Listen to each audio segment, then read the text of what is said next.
Hi, I'm Jim Phelps.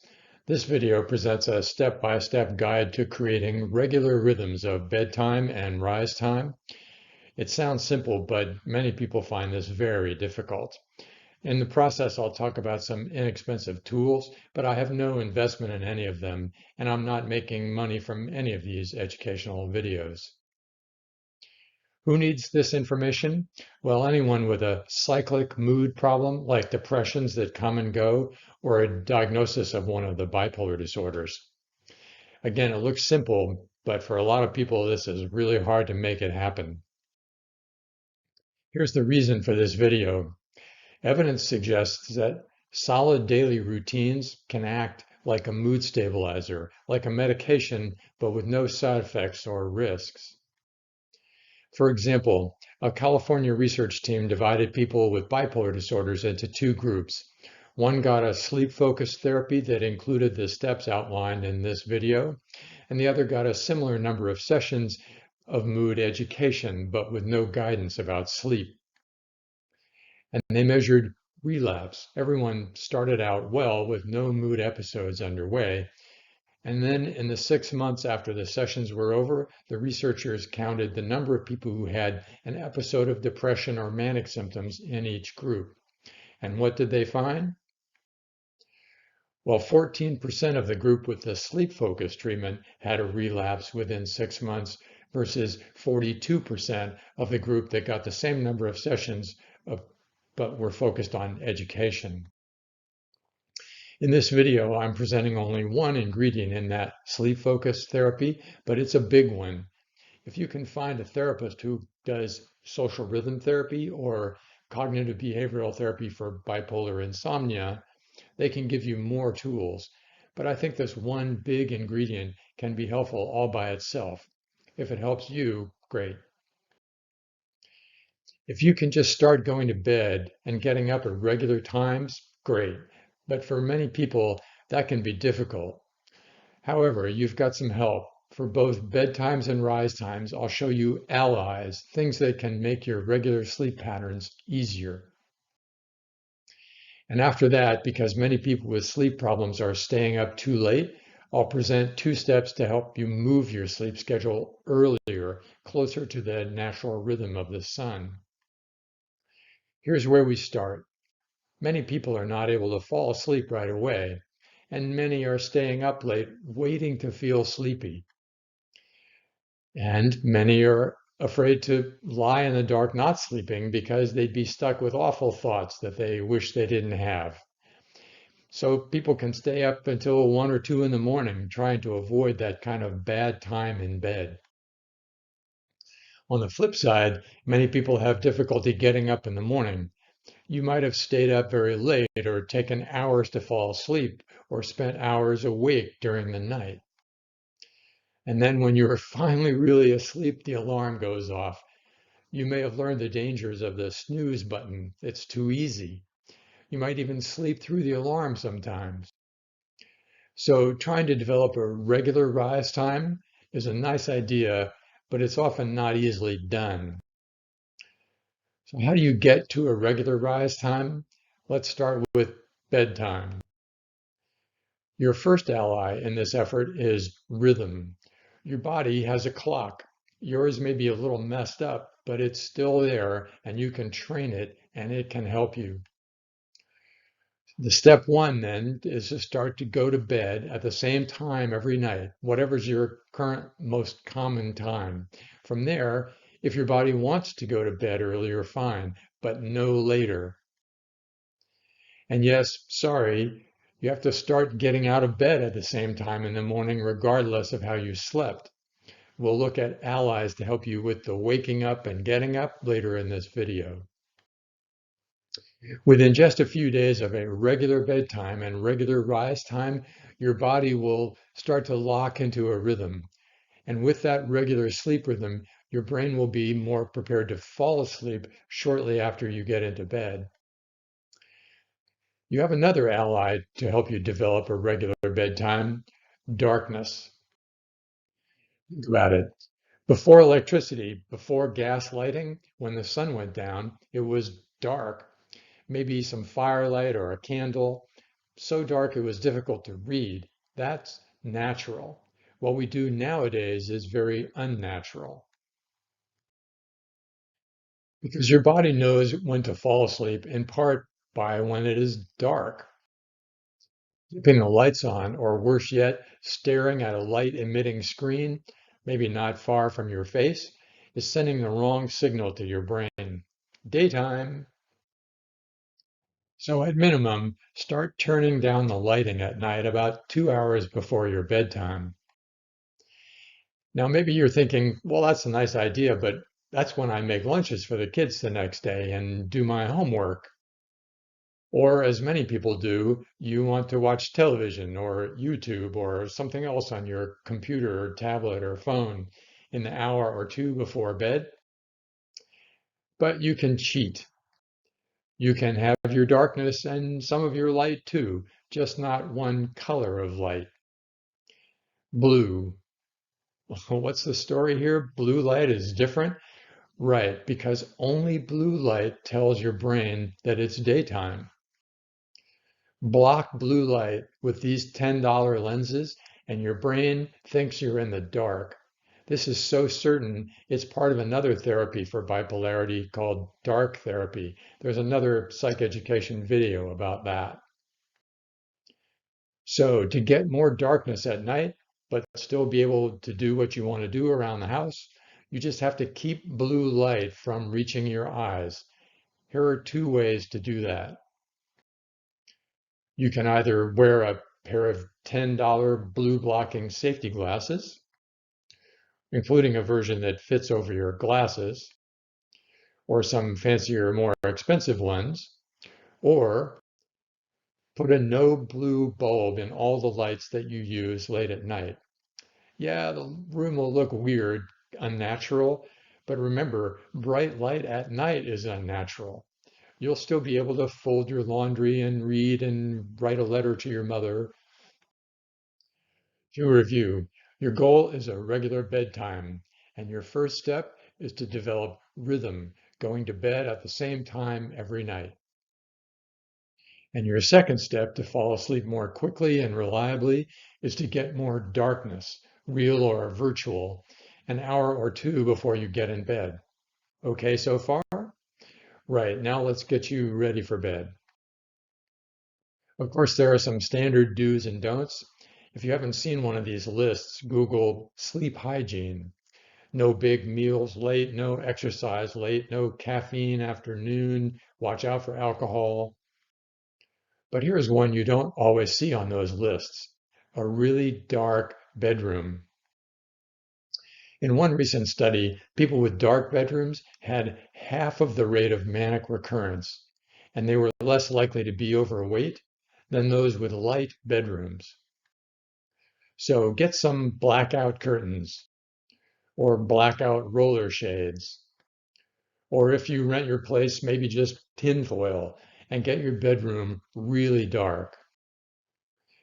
If being in a room that dark bothers you, get some night lights, but only use the amber colored ones. Remember, no blue light at night. Finally, before we look for tricks about rising in the morning, one more ally, a nighttime ritual to signal to your brain getting ready to sleep now.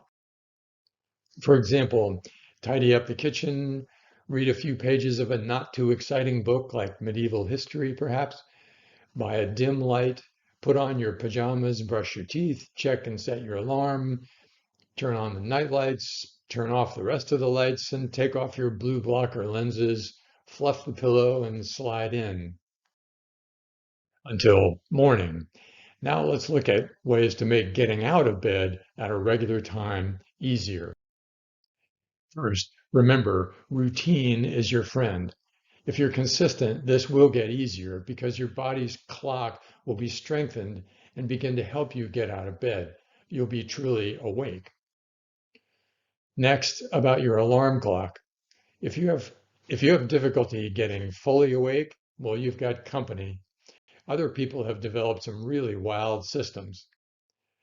There's Clocky. When the alarm goes off, The whole clock rolls itself off your bedside table and scoots around the floor until you're able to catch it. And there's ruggy. Only your full body weight upright will turn it off. And there's even a helicopter. You have to track it down and put it back together to shut off the alarm. So your tools, well, first, no snooze. When the alarm goes off, get up. In a few days, with that regular bedtime that you've developed, your body will wake up more fully in the morning, and this should get easier. Second, get vertical and make the bed right away, nice and pretty, so you won't get back in it. A cup of coffee or tea, the morning news, and then ideally some physical activity. That really helps the wake up process. A Harvard recommendation: put on your shoes, go to the door, and open it. That's the hard part.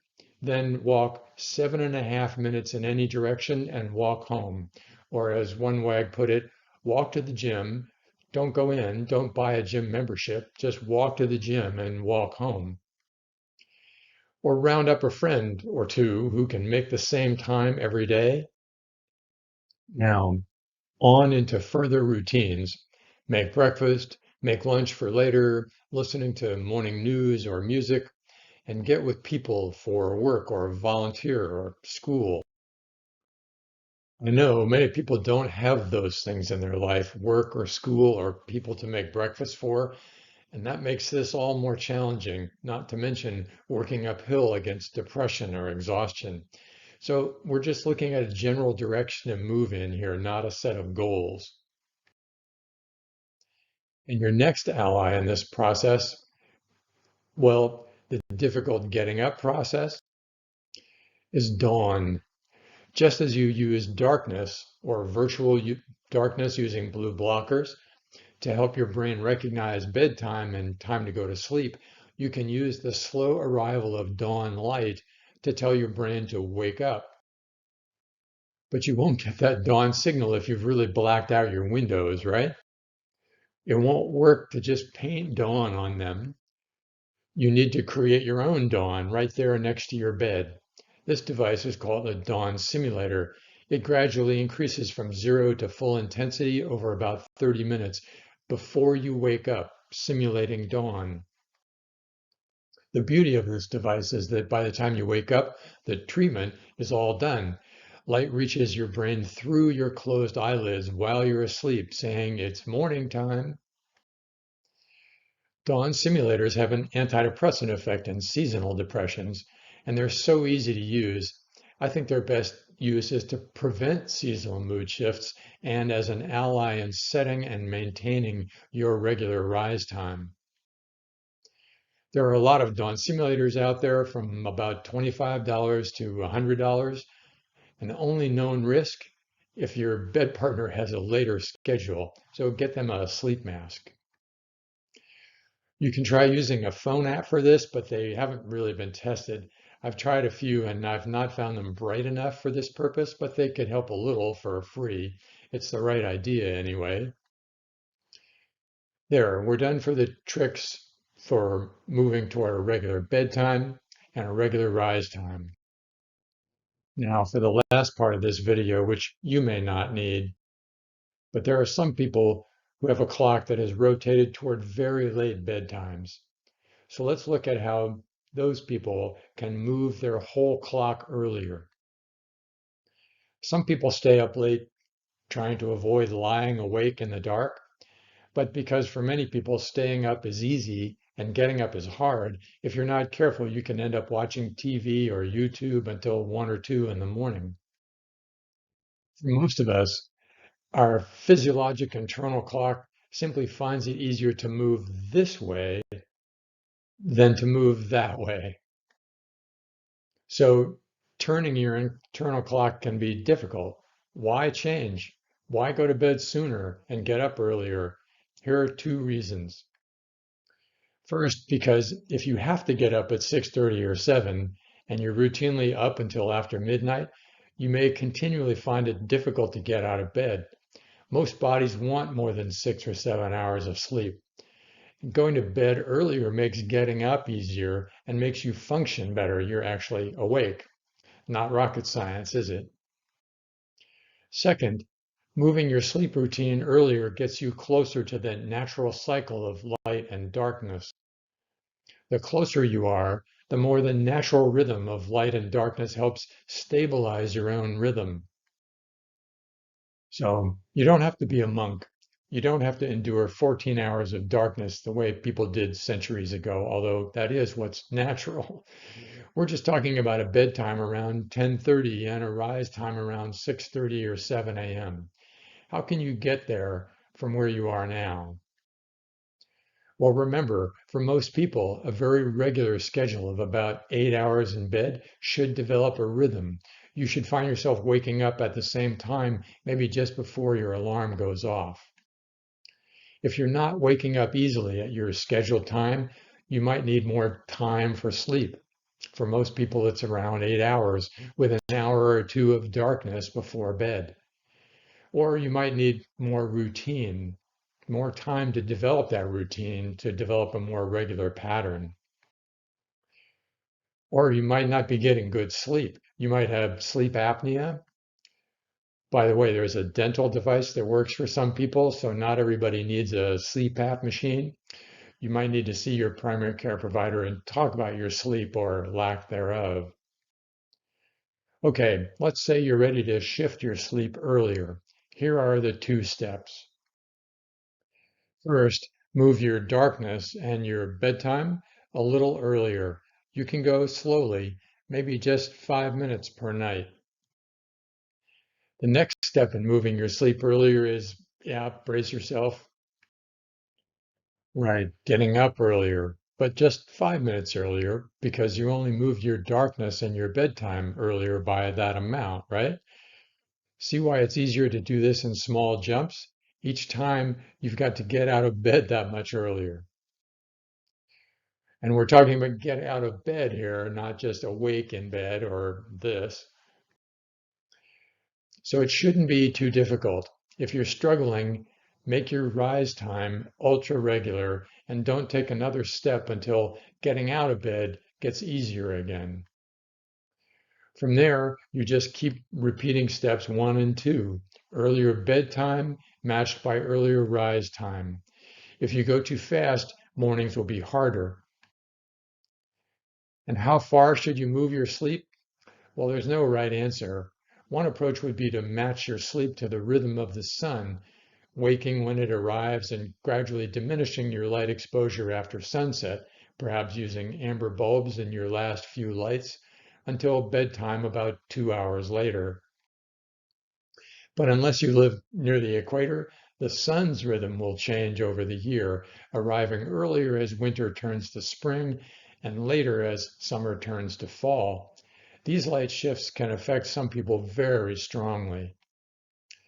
So many people have to be careful about their routines to keep their rhythm the same all year round. Something like bedtime at 10:30 and rise time around 6:30 or 7. Staying up late, getting too much light when it should be dark can push people toward manic symptoms.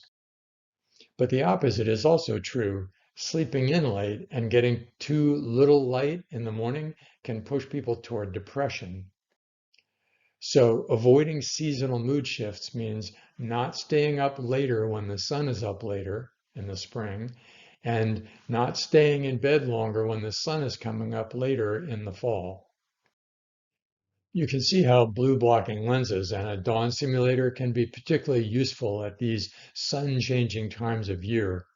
Some people might use the lenses for extra darkness only in the early spring to prevent a shift toward manic symptoms, and use a dawn simulator starting in the early fall, like September 1st, to prevent a shift toward depression. Unless your bedroom is very effectively darkened, and then you might use a dawn simulator all year round. In summary, it's simple, right? But getting there can be very challenging. So I hope this video helps you with the process. Thanks for watching.